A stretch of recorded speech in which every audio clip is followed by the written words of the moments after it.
The following was recorded in front of a live studio audience at the Studio 21 Podcast Cafe.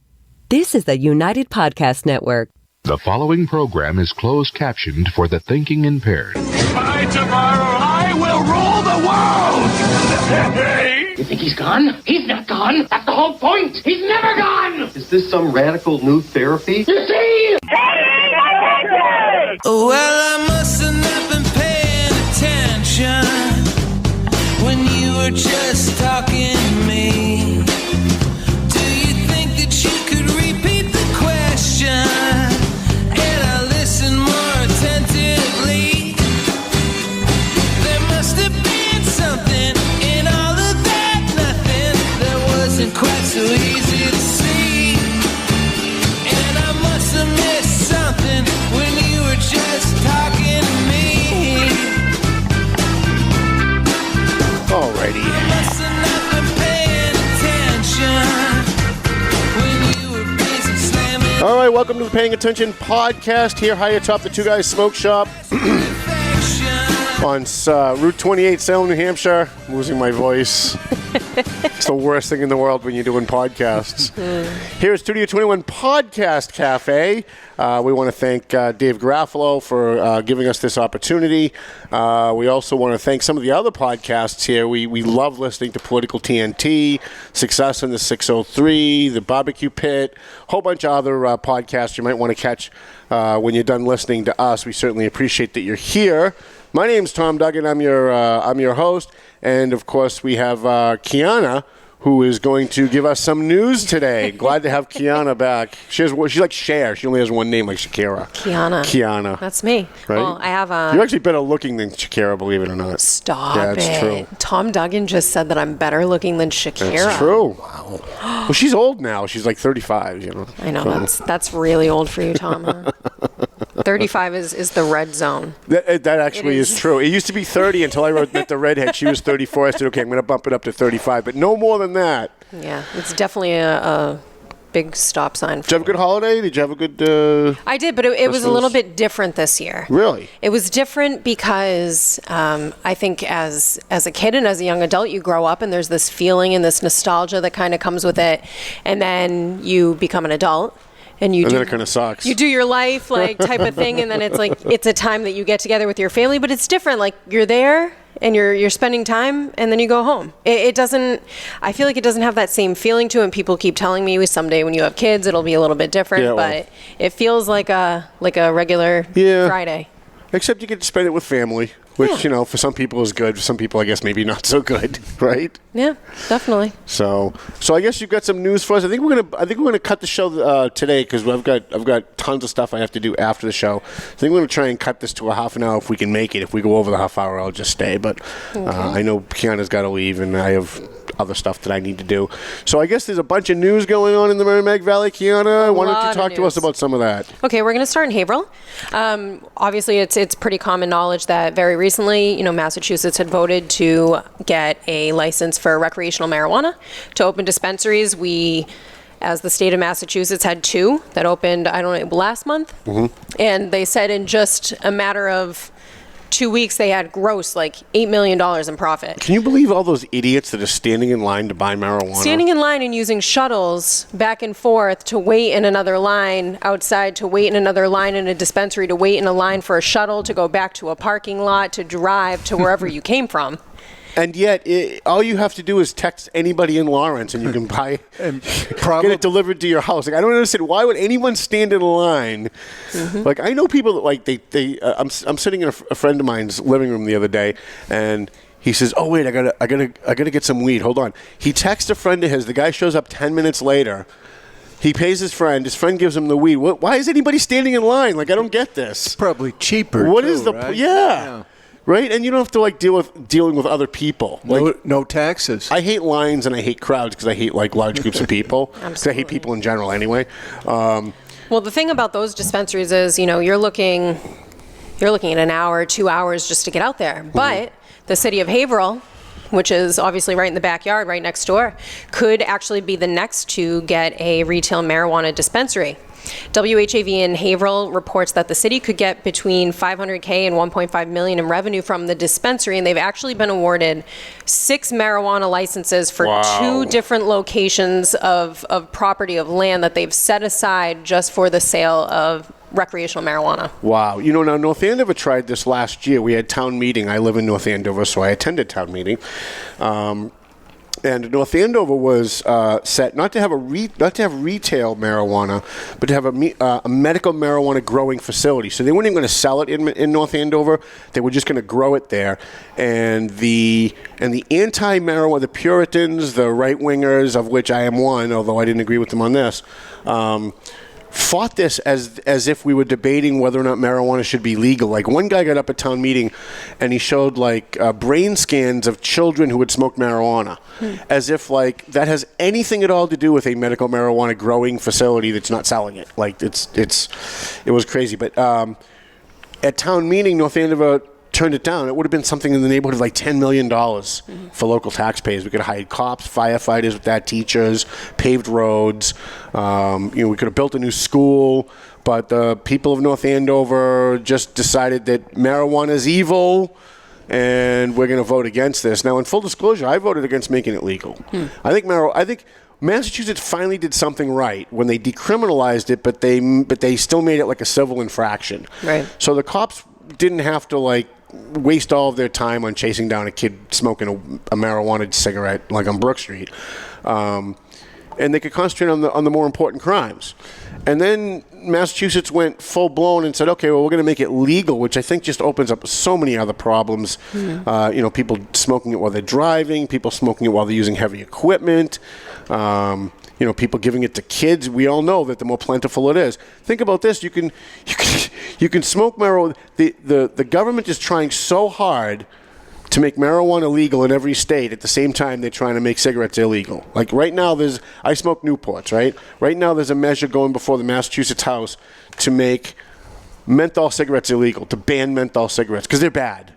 Marijuana, that's okay, but Newports, that's where we draw the line. Wait, what? Did you guys just go backwards? I don't get it. Well, one of the biggest questions that a lot of people have about this whole making marijuana available recreationally is how are the cities and the states actually receiving the revenue from it? So after looking into a little bit, the city's revenue, the way that it's reported is that it'll come from 3% of the marijuana revenue. So all of the marijuana itself that they sell will bring in 3% plus 3% in sales tax on every purchase.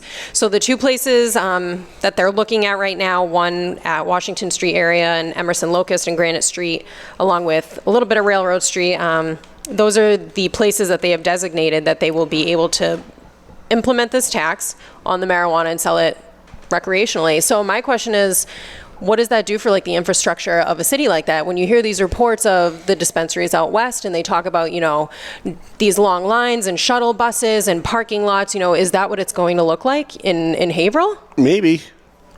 Good reason to stay out of Haverhill. It's a great reason to stay out of Haverhill. Try driving around Haverhill on a Friday afternoon. On a regular day. Yeah, on a regular day, or a Wednesday afternoon on a regular day. It takes you 20 minutes just to get from downtown up to River Street. I work in Haverhill. I attend school in Haverhill, and any time that isn't, even early morning, anytime I need to get to Haverhill, I need to add an extra, 20 minutes in addition to my commute time. If I'm going in the afternoon from South Lawrence, I need to add another 20 extra minutes of commute time. So this is just on the regular, on the normal. Right. And now we're going to be bringing in all this extra traffic. Listen, the government officials only care about making money for the government so they can spend more money. That's all they care about. And what's bizarre is if you just look at what they're doing with cigarettes while they're trying to make marijuana legal, it makes no sense. Yeah. Right? And so the government officials in general like to pretend that they care about our health and public safety. They don't. They care about making more money so they can spend more money. So they can hire more friends, so they can start more programs that hire more friends, and then those friends go out and hold signs for them at election time, and then they run for re-election, and then they tax more stuff. 3% of their revenue is outrageous, I think. I don't think the government should be taxing anybody's revenue. It should be a straight sales tax.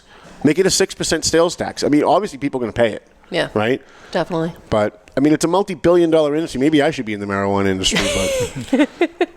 So we're going to move from there to Lawrence. Last night, there were 2 shootings on Route 495 in Lawrence and Haverhill. It had the state and local police very busy today. A woman driving on Route 495 South in Lawrence had her car shot at. So her car is shot at on the highway, and when they pull over, she actually has the bullets in the back of the car. Right. Like, it's very apparent that she was actually shot at. Yeah, she's not making it up. Yeah, she's not just saying. Because we've had other instances where people say I was shot at on the highway, and then it finds out that they were in a gun battle in in Somerville somewhere. Yeah. And they just didn't want to say that they were like out buying drugs or something. But there were actually like bullet holes in the car, and I'm sorry, go ahead. Oh, no, you're fine. Police believe the shooter got off Route 495 on the Route 114 Winthrop Ave in Lawrence and say that they dumped the gun near Wendy's. So State Police K-9 was out there searching the area looking for this gun that was supposedly dropped off by Wendy's on 114. Couldn't find it, but just minutes later, after this shooting, there was another shooting on 495 in Haverhill.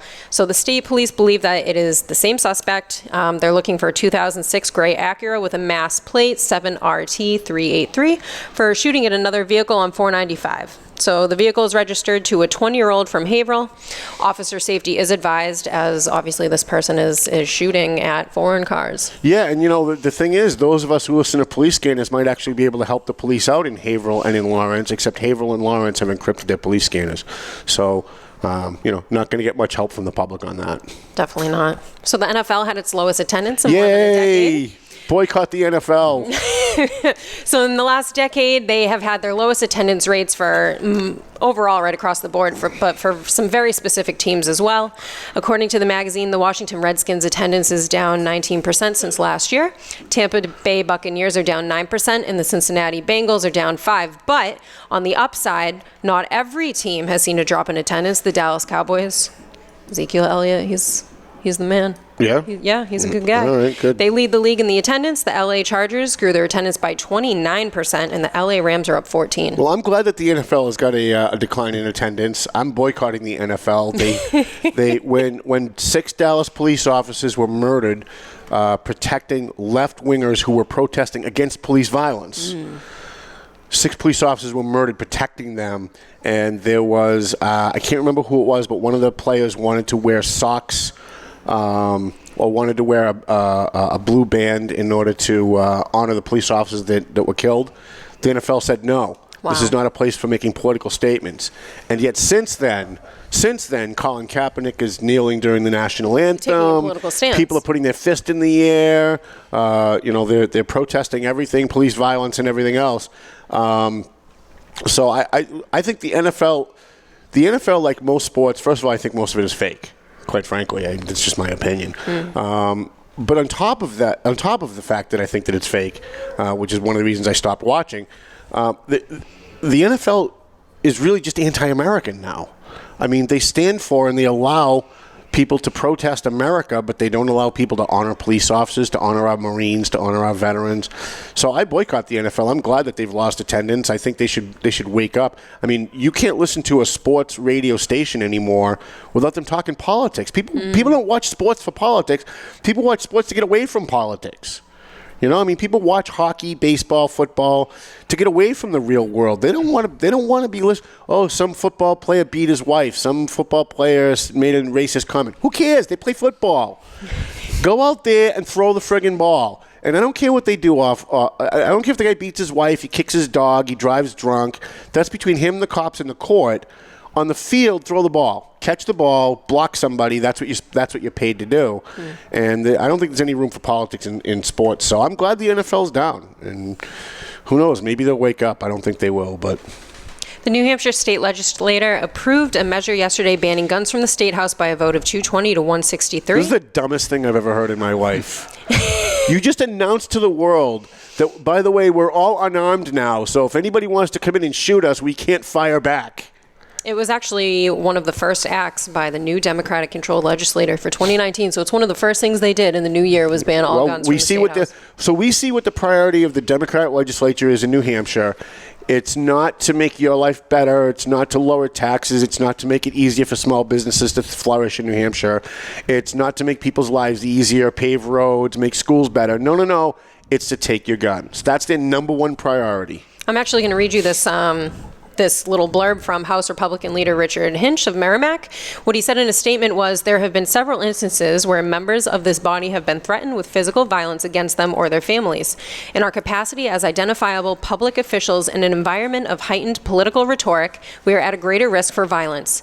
This amendment to House rules prohibits law-abiding citizens from exercising their constitutionally protected right, and it lacks the necessary detail in process and procedures for the storage of weapons.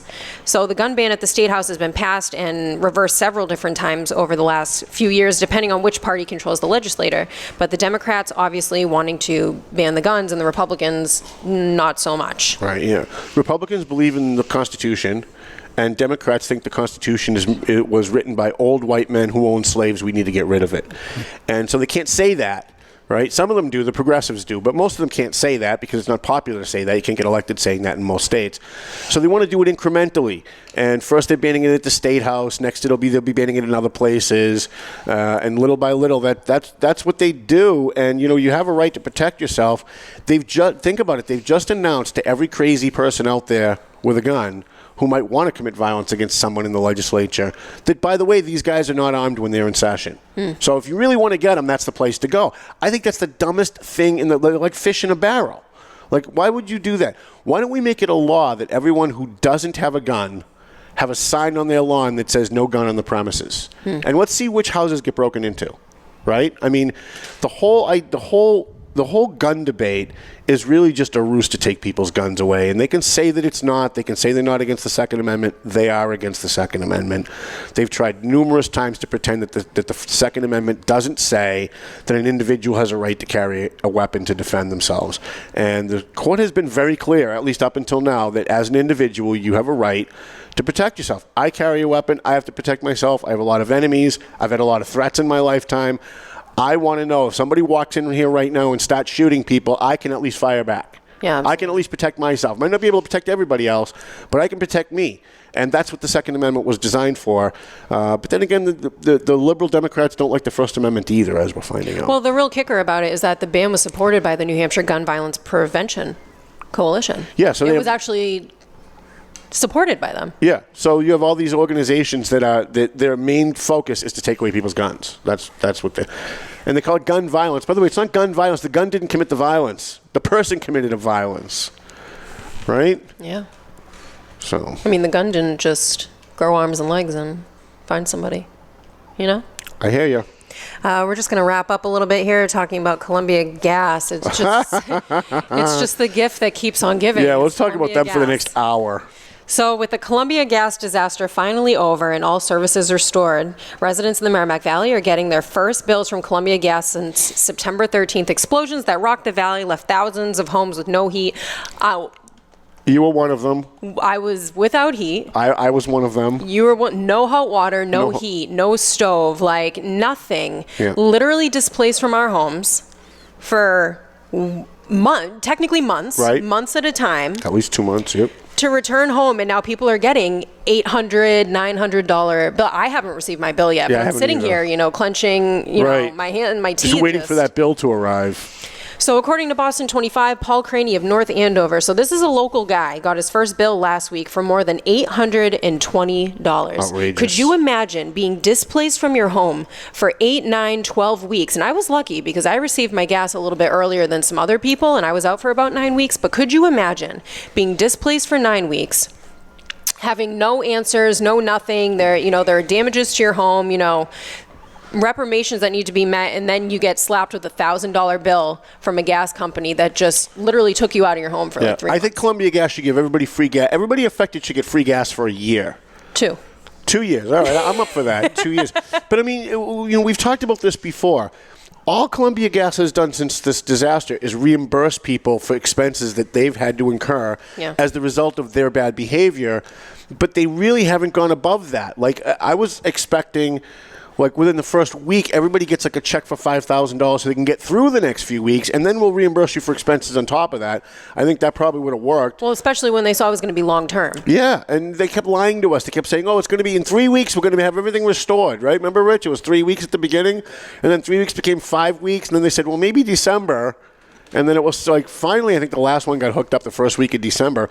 But as Rich will tell you, because we listen to the scanner on a regular basis, at least the fire scanners now, just today I heard over a dozen calls for odor of gas. There's a Tier 1 gas leak on Somerset Street in Lawrence. We posted that right before we came into the studio today. Every single day, I'm hearing at least a dozen calls for odor of gas leaks in the Merrimack Valley. So just because people have their gas turned back on doesn't mean that this issue is over. And I think a lot of people are still very nervous and very scared, and well, they should be. Absolutely. I mean, so. We're seeing these gas leaks and, all other sporadic fires and explosions that are happening that are showing you it's not just like a localized issue. It's a very widespread issue that expands into many different areas that they couldn't have even maybe foreseen. And it's not going to be a quick fix. It's going to take a long time. I mean, there are thousands of miles. I just think the whole thing is outrageous, and I keep waiting for the governor, the legislature, somebody, some elected official who's supposed to represent us, someone who's supposed to have our best interest at heart, to go to Columbia Gas and say, no, wait a minute, hold on. You should be paying our residents. You should be giving them free gas or paying them above and beyond what their expenses are. I mean, it's outrageous that they're nickel and diming people on expenses to begin with. But they should be giving us more. And I keep waiting for an elected official, somebody who represents us, and apparently none of them really do. Because here we are. Paul Creaney's got an $800 bill. I'm afraid to see what my bill looks like when it comes in. Well, what Columbia Gas said is that they had suspended their actual billing during the recovery period, and it just restarted the cycle once they restored the service. So what they're claiming is that they've suspended everything.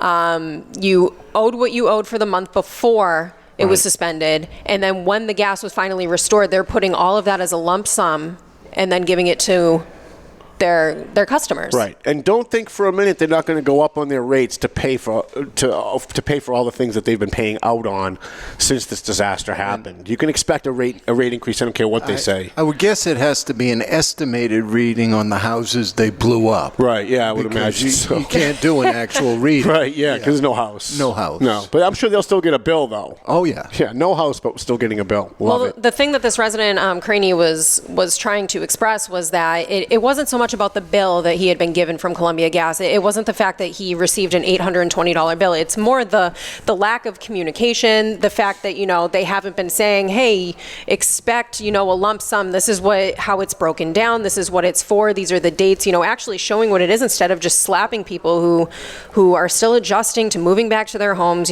getting back to daily life with $1,000 that they're saying, oh my goodness, this wasn't, something I foresaw. I mean. Yeah. Now, in Columbia Gas's defense, kind of, maybe, Columbia Gas said that they will allow people to go on a payment plan if they get a big bill, Well, but I mean, it's just so nice of them, right? So at least you're not socked with a shut-off notice. I actually got a shut-off notice while I had no gas. While I had no gas, I got a shut-off notice. And I called them up. And boy, was I an asshole. Unbelievable. Boy, was I an asshole. Because it just hit me. I was tired. It was a bad day. And I opened the mail and I saw it. And I called them up and I said, the lady says, I want to talk about my bill. And she pulls it up. She says, yes, it appears you owe X number of dollars. And I said, yeah, but since I still have no gas and you guys blew up my city, how about waiving that? Well, we don't have the authority to do that. I said, well, how about getting me somebody on the phone that does have the authority to do that? We'll have somebody call you back. I'm still waiting. Well, the thing that's really interesting about the statement that came from Columbia Gas, they had given a statement to Boston 25 News, is that they said that if you were even without gas for one day of the month, they would credit you, and that nobody was charged for the times that they were displaced. But to have an $820 bill, and they're saying if you paid for one day of that month that you were displaced, we're going to credit it, and it's still $820. Right. So it just seems a little bit excessive, a little bit exponential. I don't understand the crisis management that Columbia Gas has handled. I mean, look, I get it's a big thing. They've never really dealt with anything like this before, but you've destroyed people's lives for a long period of time, months, and some people, it's going to take them a long time to recover. Did Carlene's finally open, Rich? Do you know? They're still not open. So Carlene's is still not open. We still have one business in South Lawrence that we know of that's still not open. So 4 months later. Yeah, we're in January. This happened September 13th. I don't get it.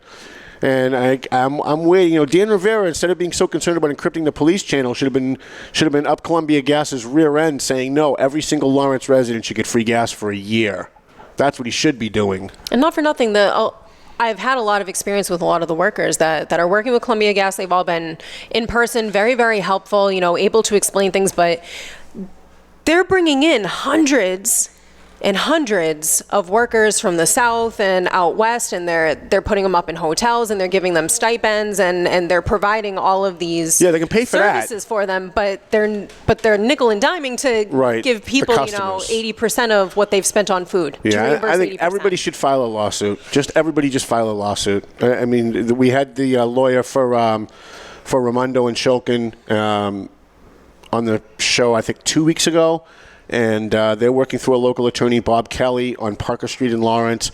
You should call Bob Kelly. If you were affected by the Columbia Gas, even if you've gotten reimbursement for some stuff, you should be talking to a lawyer, and I think you should be suing. That's just me. And I'm not a lawsuit kind of guy. I mean, I've always been against lawsuits, but something like this, it's just ridiculous. Well, speaking of the Columbia Gas, fire departments in the Merrimack Valley are asking residents in Columbia Gas to notify them of any calls for gas leaks in the valley. Like you just said, the calls are coming in, and a dozen a day. It's a lot. Yeah. It's not like one or two, it's a few handfuls. So Columbia's been handling gas leaks and smell of gas issues on their own, but municipal officials say that residents need to call 911 so that local fire departments can monitor all gas calls and assist in cases where it's warranted.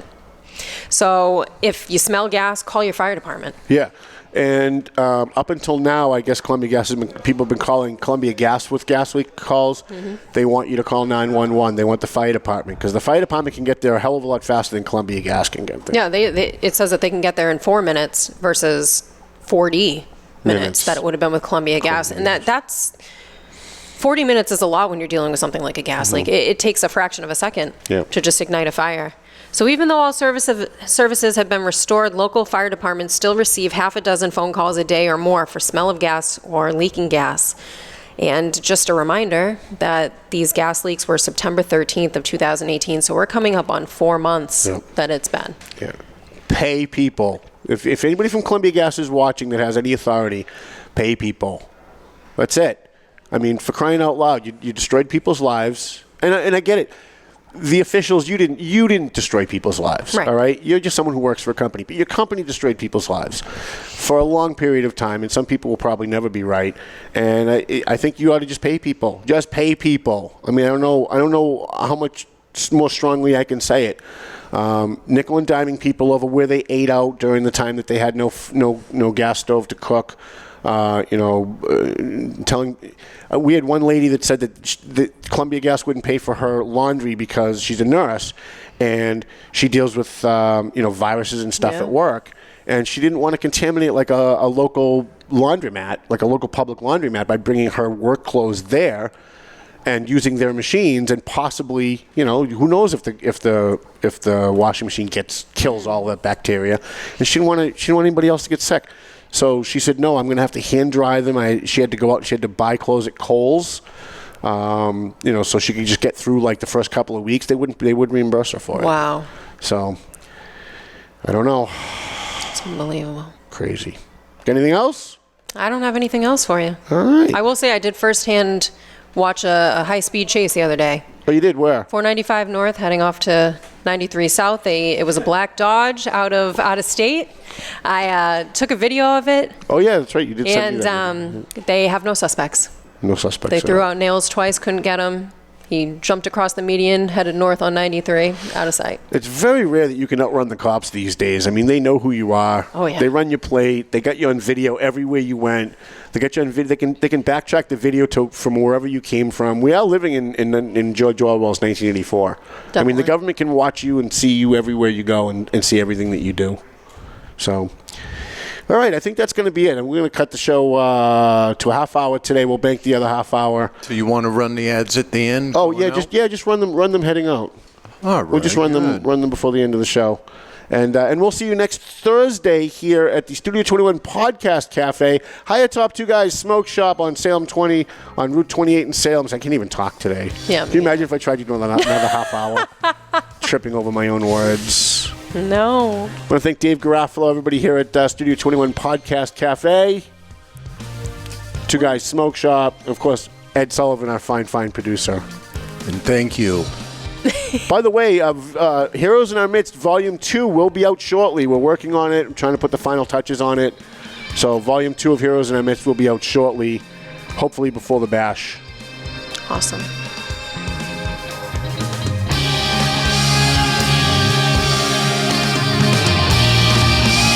A&M Auto Body. We got our friend Angelo over there. Angelo Memolo over there. He does great work on your car. So if you got a ding in your car, somebody hit you, you got a mechanical problem, you bring it to A&M Auto. He's on South Broadway in Lawrence on Inman Street. Angelo will take care of you. So what's the address there? 341 South Broadway, Lawrence, Massachusetts. I don't know why these guys love me so much. I really don't. But Twin Lights, let me tell you how dedicated I am to helping my sponsors. The guys at Twin Lights Security needed an extra security guy to do private investigations and to do security for a certain thing in Boston. And they posted it on my page and asked if it was okay if they could use my page to solicit hiring people. And I said, you know what? As busy as I am, these guys sponsor the show. They sponsor the Valley Patriot. They give us $1,000 for the bash. I'm going to go work for these guys. So I called up Pat McLaughlin and I said, look, you help us every single time we need something. Whenever I put out a call, you're there. If you need an extra person and you're short, I'll take the night off and I'll come work for you. And so I have been. I've been doing some work for them because they're helping us. And so there's no reason why I shouldn't be able to find a way to help them in the meantime. So if you need security, or if you're getting divorced and you need a private investigator, if you have a business and you need a private investigator or security, you want to call Twin Lights Security. They're based out of Gloucester, but they're very local. If while I'm driving around Lawrence, I get shot and killed, make sure you get my body to Perez Funeral Home, because we do business with the people who do business with us. And he's on South Broadway with it's the old Scott Funeral Home. If you're an old-time Lawrence resident, it's the old Scott Funeral Home on South Broadway. Perez Funeral Home at 298 South Broadway in Lawrence. They do crematory services. They do all the stuff that they're supposed to do, right? And Mike's a big fan of the show. He followed us when we go live. He's an advertiser now in the print edition of the paper, and he's now sponsoring this program. Perez Funeral Home and Crematory Services, 298 South Broadway in Lawrence. We appreciate him. Franklin Veloz from Veloz Auto Group. He specializes in people that have maybe bad credit, no credit. Maybe you haven't had a job for a long period of time, so you don't think that maybe you qualify for a car loan. Usually, they want you to have a job for a year or more. He specializes in getting people who have bad credit or no credit or maybe spotty credit, getting them into a used car. He used to work for Charlie Dare's Commonwealth Motors for a long, long time, so he knows his stuff. I think he was the credit manager over there or something. So he knows what he's doing, and he follows us live too. I really appreciate that he does. Every time I see him pop on, I'm very excited about it. And I was there yesterday to deliver his newspaper, and he said he's already had customers come in from us talking about him on this show. So we appreciate Veloz Auto Group. Go see Franklin. He's at 17 Mass Ave. It's right at the very beginning of Mass Ave on the Lawrence-North Andover line. The views and opinions expressed by the hosts, guests, or callers of this program do not necessarily reflect the opinions of the Studio 21 Podcast Cafe, the United Podcast Network, its partners, or affiliates.